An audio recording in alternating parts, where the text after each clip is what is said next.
మన ఛానల్లో మీకోసం సంక్రాంతి స్పెషల్ నాటుకోడి పులుసు చూపించబోతున్నానండి.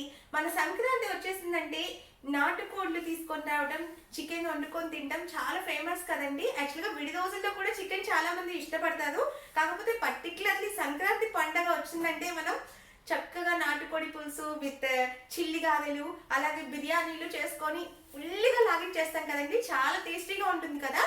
అయితే నేను దీన్ని మరింత రుచిగా ఉండేలాగా కొన్ని టిప్స్తో నేను మీకు ఈ కర్రీని చూపించబోతున్నానండి. చాలా స్పైసీగా చాలా టేస్టీగా ఉంటుంది ఈ కర్రీ.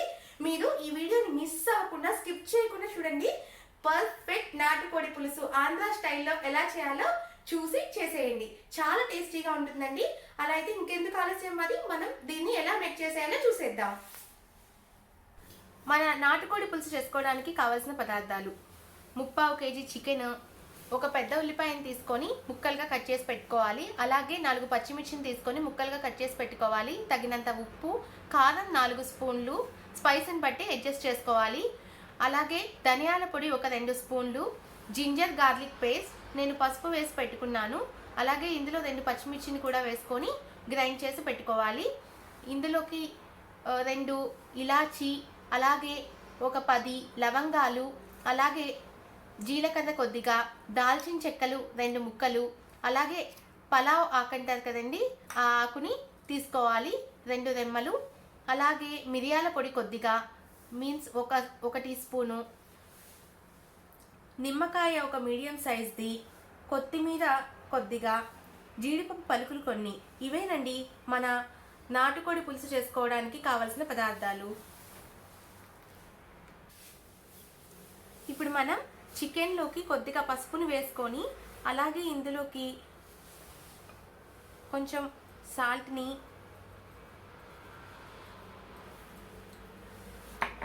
అలాగే ఒక 2 స్పూన్స్ కారం అండి, మనం తీసుకున్న దాంట్లో హాఫ్ కారాన్ని వేసుకొని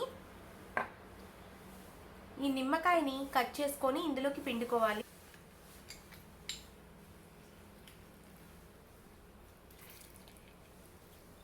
నిమ్మకాయ పిండేసుకున్నాం కదండి. ఇప్పుడు దీన్ని మొత్తాన్ని చక్కగా కలుపుకోవాలి. అలాగే ఇప్పుడు ఇందులోకి మనం ఒక 2 స్పూన్స్ ఆయిల్ని యాడ్ చేసుకోవాలండి.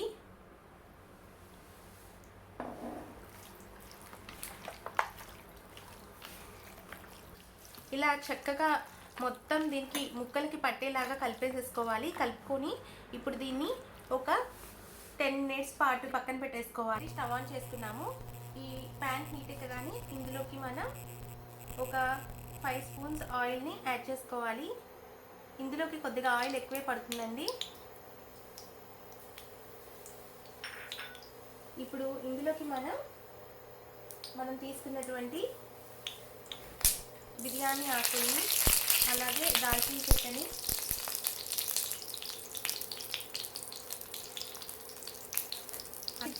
జీలకర్ర లవంగాల్ని కూడా వేసేసుకోవాలి.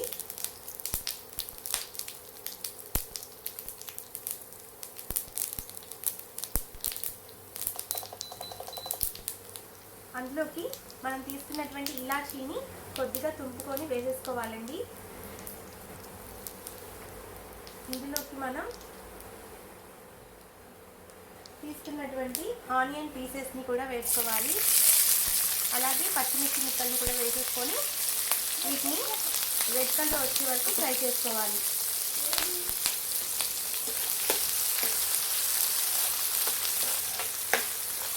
వీటిని బ్రౌన్ కలర్ వచ్చే వరకు ఫ్రై చేసుకోవాలండి. ఇదిగోండి ఆనియన్ పీసెస్ ఫ్రై అయ్యాయి కదండి. ఇప్పుడు ఇందులోకి జీడిపప్పు పలుకులు కూడా వేసేసుకొని కొంచెం ఫ్రై చేసుకున్నాము.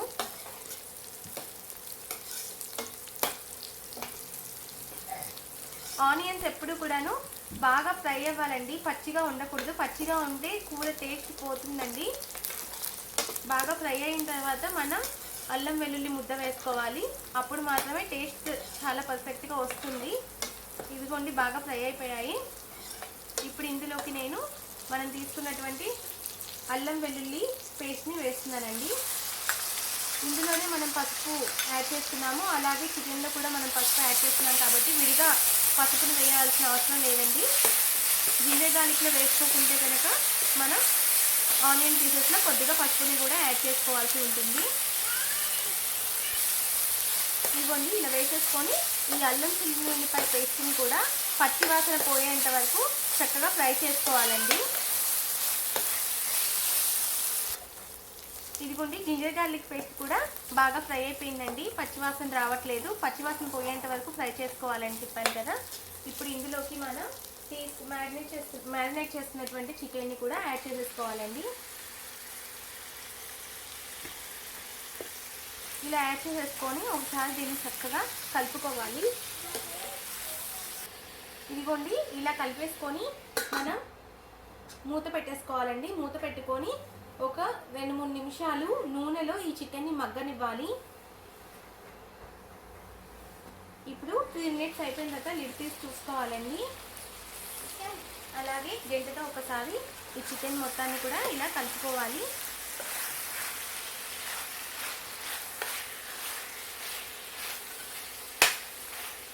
ఇప్పుడు ఇందులోకి మనం తీసుకున్నటువంటి సాల్ట్ని వేసుకోవాలి. ఇందాక మనం ఆల్రెడీ చికెన్లోకి వేసున్నాం కదండి. ఇప్పుడు ఇందులోకి మనం తీసుకున్నటువంటి సాల్ట్ని కొద్దిగా యాడ్ చేసుకోవాలండి. ఇందాక మనం చికెన్లో కొద్దిగా యాడ్ చేసాం కదండి, కాబట్టి చూసుకొని వేసుకోవాలి. ఒక స్పూన్ వేసుకొని ఆపేసుకోవాలండి, తర్వాత మనం చెక్ చేసుకోవచ్చు. ఇప్పుడు ఇందులోకి అలాగే మనం తీసుకున్నటువంటి కారాన్ని కూడా వేసేసుకున్నాము.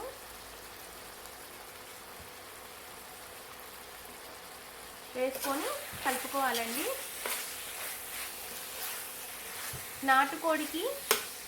నాటుకోడికనే కాదు, ఏది అయినా కానీ కోడి కూర చేసుకునేటప్పుడు మనం ఆయిల్ కారం ఎక్కువగానే పడుతుందండి. అవి తక్కువ వేస్తే కూరకి అంత రుచి ఉండదు. కాబట్టి మనం దానికి సరిపోయినంతగా కొంచెం ఎక్కువ వేసుకుంటేనే కూర రుచి ఉంటుంది.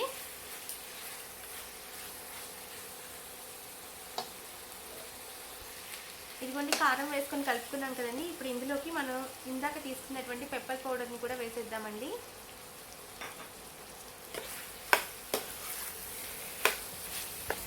స్పైస్ తక్కువగా కావాలనుకున్న వాళ్ళు పెప్పర్ పౌడర్ వేసుకోనక్కర్లేదు. అలాగే కారాన్ని కొద్దిగా తగ్గించుకొని వేసుకోవచ్చండి. కాకపోతే నాటుకోడికి మనం కారం ఎక్కువగా వేసుకుంటేనే ఆ రుచి అనేది తెలుస్తుంది. కాబట్టి మనం కారాన్ని ఎక్కువ వేసుకుంటే టేస్టీగా ఉంటుందని వేసానండి నేను. ఇప్పుడు దీని మీద ఒకసారి లిడ్ పెట్టుకొని మరొక 3-4 నిమిషాలు మగ్గనిద్దాము. ఇదిగోండి మనం 2 మినిట్స్ కుక్ చేస్తున్నాం కదండి. ఇప్పుడు తీసి ఒకసారి కర్రీ మొత్తాన్ని కూడా చక్కగా కలుపుకోవాలండి.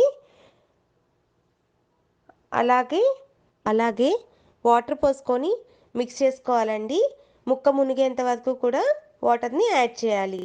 ఇదిగోండి ఇప్పుడు వాటర్ పోసుకున్నాం కదండి. ఇప్పుడు దీన్ని చక్కగా కలిపి పెట్టుకొని లిడ్ పెట్టేసుకోవాలండి. అలాగే దీన్ని ఒక 2-3 మినిట్స్ కుక్ చేసుకోవాలి. ఇదిగోండి 3 మినిట్స్ అయిపోయింది. లిడ్ ఓపెన్ చేసి ఒకసారి మనం కర్రీని కలుపుకోవాలి. అలాగే ఇప్పుడు ఇందులోకి కోకోనట్ పౌడర్ని యాడ్ చేసుకోవాలండి. అలాగే మనం తీసుకున్నటువంటి కోరియాండర్ పౌడర్ని అంటే ధనియాల పొడిని యాడ్ చేసుకోవాలి. చక్కగా కలుపుకోవాలి. ఇప్పుడు దీన్ని కూడా కొంతసేపు కుక్ చేసుకోవాలండి.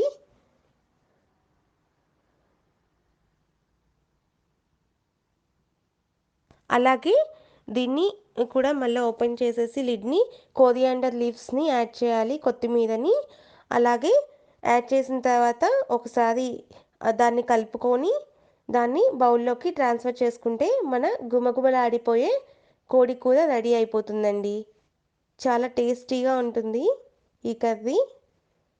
ఇదిగోండి చూడండి ఎంత బాగుందో, చూస్తుంటేనే నోరుతుంది కదండి. ఇలా ట్రాన్స్ఫర్ చేసేసుకుందాం. చూసేసారు కదండి మన నాటుకోడి పులుసు మనం ఎలా మేక్ చేసామో.